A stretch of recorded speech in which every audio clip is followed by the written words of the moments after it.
They say children have a unique ability to see the world not as it is, but as it could be. We call it imagination. We tell ourselves that the friends they make in empty rooms, the ones they whisper to in the dead of night, are just symptoms of a developing mind, a scaffold, as psychologists put it, to help them navigate the complexities of social interaction. But what happens when that imagination starts moving the furniture? What happens when that imaginary friend is seen clear as day by the grown men in the house? Tonight, we're looking into a case that defies the standard Victorian ghost tropes. There are no tattered white gowns here, no rattling chains. This is a story about a visitor in a red polo shirt, a purple plastic brush, and a goodbye that took 10 years to arrive. This is the case of the red Polo Specter. Imagine you are 7 years old. The world is large, sometimes overwhelming, and your bedroom is your sanctuary. For our witness, that sanctuary was shared. From the age of 7 to 10, she had a constant companion, a girl slightly older than her with long brown hair, but it was her clothes that anchored her in reality. She didn't look like a ghost from a history book. She looked like someone you'd pass at a grocery store. She always wore the same thing, black jeans and a red polo shirt. This detail is significant. In the world of parapsychology, these are known as modern-clad apparitions. While we expect ghosts to wear the fashions of the 1800s, researchers have noted a surge in entities manifesting in the casual uniforms of the late 20th century, attire that suggests a residual self-image that is comfortable, approachable, and profoundly domestic.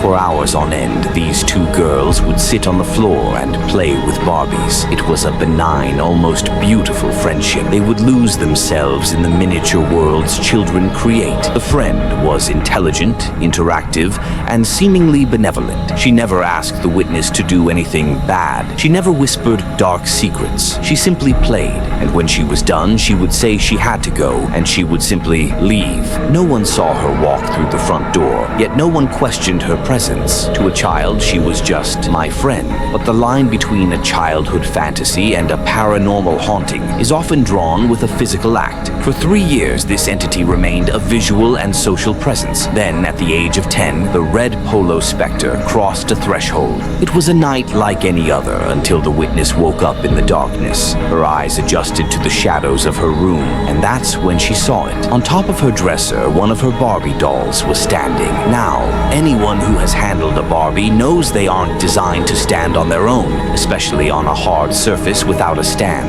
But this doll was upright, perfectly balanced. And then came the sound, the soft, rhythmic scritch, scritch, scritch of plastic against synthetic hair. A small purple doll brush was moving through the Barbie's hair. It was being pulled in deliberate grooming strokes from the scalp to the tips. The witness looked for the hand holding the brush. There was nothing. No fingers, no arm, no shimmering outline of a person. Just a brush, suspended in midair by an unseen force, tending to a toy as if the play session had never ended. In that moment, the friendship changed. The innocence of the play was replaced by the cold reality of psychokinesis, the ability of an entity to manipulate physical matter. The witness, paralyzed by the sight of her toys moving autonomously, did something brave. She didn't scream for her parents. She sat up in bed and spoke directly to the empty air. She was stern. She told the entity that she didn't like what was happening. She told her she was being scary. The response was immediate. The brush stopped mid-stroke. The Barbie doll, no longer held by an invisible hand, simply laid down on the dresser. The room went silent. The friend was gone, and she stayed gone. For the next decade, the girl in the red polo shirt never appeared again.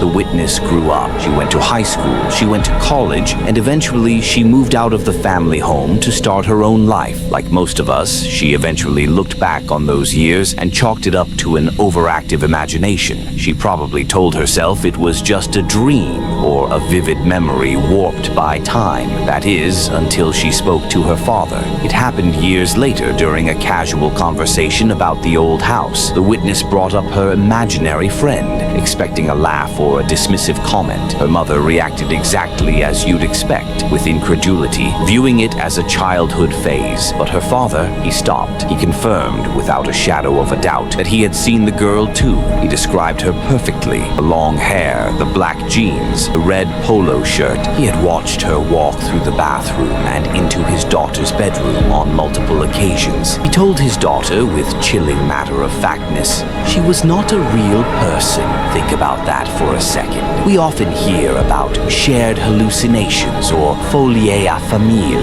where a family's stress causes them to imagine the same thing. But the father's sightings weren't influenced by the daughter's play. He was seeing a solid, human-looking figure moving through his home when he was alone or in a different part of the house. He had recognized her as a spectral entity because of the way she moved, walking into rooms that should have been empty, disappearing into corners. He hadn't told his daughter at the time because perhaps he didn't want to scare her. He let her have her friend while he bore the weight of knowing there was a ghost in the house. The story should have ended there, a mysterious footnote in a family's history. But the red Polo Specter wasn't done. About 10 years after the witness had moved out, her parents were preparing to sell the childhood home. The house was mostly empty, the echoes of a decade of life bouncing off the bare walls. The witness's father called her with a request that sounds like something out of a screenplay. He said, "I have a weird request. Could you come by and tell your friend that you're all right? I saw her walk through the bathroom again, and your bedroom door opened. I called out to her, but she won't listen to me." The entity was still there, waiting, searching the empty room for the child who used to play Barbies for hours. The witness returned to the house one last time. She walked into her old bedroom, a space that should have smelled like dust and floor cleaner. Instead, it was filled with the heavy, sweet scent of incense, despite the fact that no incense had ever been burned in that house. In parapsychology, these olfactory manifestations are often used by spirits to mark their presence when they lack the energy to manifest visually. She sat on the floor in the center of the room where they used to play, and she talked. She spoke to the empty air as if her friend was sitting right there in her black jeans and red polo. She told her she was okay. She explained that she had a new job, a new apartment. She thanked her for the years of companionship and apologized for the way their friendship had ended on that scary night with the purple brush. She told the spirit that it was time for both of them to move on. As she stood up to leave, she felt a sense of peace. She walked to the door, turned off the light, and stepped into the hallway. She began to close the door, and as the latch was about to click into place, she heard it, a whisper, clear, casual, and undeniably human. "See ya." The door clicked shut. We're left with so many questions. Who was the girl in the red polo?